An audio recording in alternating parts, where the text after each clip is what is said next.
ஒரு தந்தை விட்டுச் சென்ற நிலம் இரு சகோதரர்களின் வாழ்க்கையாக மாறியது. சமமாக பகிர்ந்து கொள்வோம் என்று அருகருகே வீடுகளை கட்டினர். ஆண்டுகள் பல அவர்கள் ஒற்றுமையாய் வாழ்ந்தனர். ஒரே மண்ணில் உழைத்து, ஒரே வியர்வையில் நனைந்து, ஒரே மகிழ்ச்சியை பகிர்ந்து. ஆனால் ஒரு நாள் சிறு கருத்து வேறுபாடு பெரும் தீப்பிழம்பாக மாறியது. சின்ன சின்ன வார்த்தைகள் சுவராய் உயர்ந்தன. பல ஆண்டுகளுக்குப் பிறகு முதன்முறையாக அவர்கள் பேசாமல் நின்றனர்.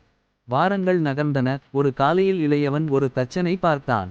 என் நிலத்துக்கும் அண்ணனின் நிலத்துக்கும் நடுவே ஒரு உயர்ந்த சுவர் கட்டிவிடு. இனி அவன் முகத்தை பார்க்க விரும்பவில்லை என்றான். தச்சன் அமைதியாக தலையசைத்தான். ஆனால் அவன் சுவர் கட்டவில்லை. அவன் கட்டியது அழகான ஒரு பாலம், இரு நிலங்களை பிரித்திருந்த சிறு ஓடையின் மீது. மாலை நேரத்தில் வயலில் இருந்து திரும்பிய மூத்தவன் அந்த பாலத்தை கண்டான். அதன் மீது நடந்து வரும் தம்பியை பார்த்தான். அவனது கண்களில் கண்ணீர் மலர்ந்தது. அவன் ஓடிவந்து தம்பியை இறுக்கமாக தழுவினான். மன்னித்து விடு, நானும் ஒரு சுவர் கட்ட நினைத்தேன்.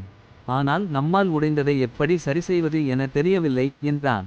இருவரும் திரும்பி தச்சனை நன்றி சொல்ல தேடினர். ஆனால் அவன் தூரத்தில் நடந்து கொண்டிருந்தான்.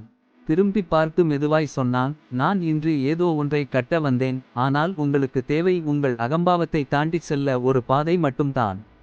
கதையின் நெறி: அகம்பாவம் சுவர்களை எழுப்பும் போது, அன்பு பாலங்களை கட்ட வேண்டும்.